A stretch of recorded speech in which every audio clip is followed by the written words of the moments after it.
Nós estamos de volta, nós vamos falar agora do bullying, que refere-se a um ato nocivo de violência física ou psicológica. Ele é intencional e repetitivo contra a vítima. Passam-se anos e, infelizmente, o bullying ainda é um assunto que não sai do radar dos pais, familiares e educadores.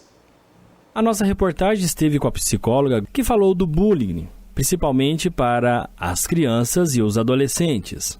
O bullying, ele é uma forma de agressão sistemática que acontece, na maioria das vezes, de um grupo de pessoas, direcionado para uma pessoa específica, e que vai gerar um sofrimento em termos assim de uma implicância, aquelas falas que a gente considera como uma brincadeira. Muitas vezes ela é considerada uma brincadeira, mas na verdade não é, porque ela acaba sendo uma forma de agressão. Então, o bullying, eu falo muitas vezes, assim, que às vezes a gente está falando sobre o bullying, numa roda de conversa, na escola, acontece uma situação de bullying, e alguém fala assim, não, isso aí é mimimi, que é um termo muito comum, que a gente ouve, mas na verdade não é. Quando a gente fala assim, nós estamos minimizando a dor do outro. E o bullying é um ato de violência que ele pode acontecer de diversas formas e que, inclusive, gera um sofrimento muito grande para as pessoas. Ela destaca que os pais devem acompanhar de perto a evolução dos filhos na escola. O primeiro ponto que eu considero é um diálogo aberto. Assim, os pais oferecerem para a criança um espaço em que ela possa falar sobre tudo o que aconteça com ela em casa. Então, perguntar como foi seu dia na escola, mas não se limitar a essa pergunta, como foi o seu dia?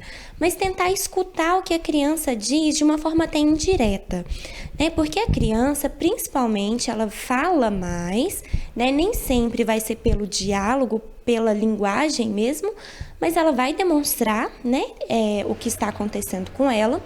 O adolescente fala menos, normalmente, ele tem uma tendência a recuar, a se isolar, a ficar ali trancado no quarto. Mas é importante que os pais observem esses sinais para que eles possam estar próximos. Eu considero, interessante que os pais incentivem a criança ou adolescente, os seus filhos, a resolverem essa situação, para incentivar uma autonomia. Mas é importante a gente pensar que nem sempre a criança ou adolescente vai conseguir resolver sozinho.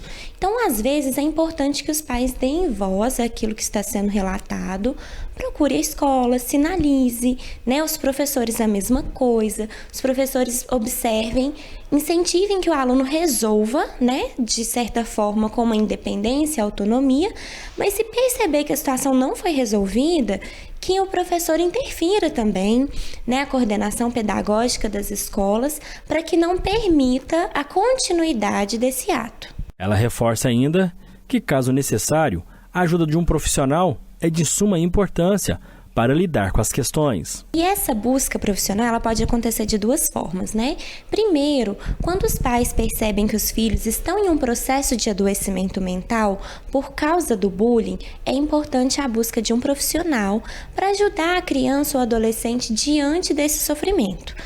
Às vezes é uma característica, uma questão da personalidade também, que é o ponto, que os colegas vão implicar, vão fazer piadinhas, e aí nós vamos auxiliar a criança nesse sentido.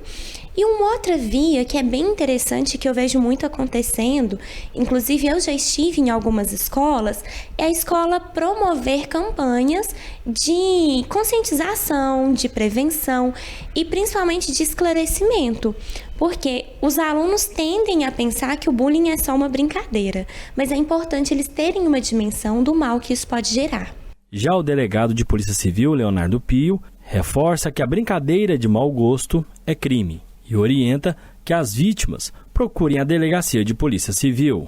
Que o bullying, ele é uma linha muito tênue daquela brincadeira, às vezes sem maldade, sem um condão de ofensa, ou daquela brincadeira ofensiva, seja a ordem física, seja a ordem moral de qualquer pessoa, Em especial quando ele ocorre no ambiente escolar.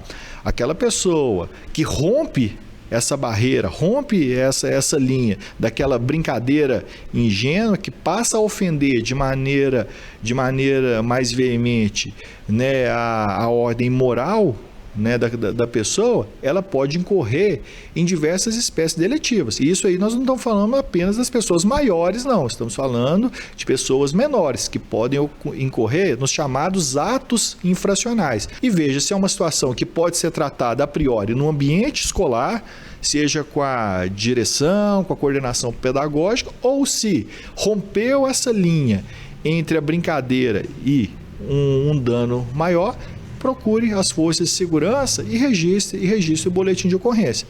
Uma vez que, né, essa brincadeira ela pode deixar de ser uma mera brincadeira e passar a se configurar um crime.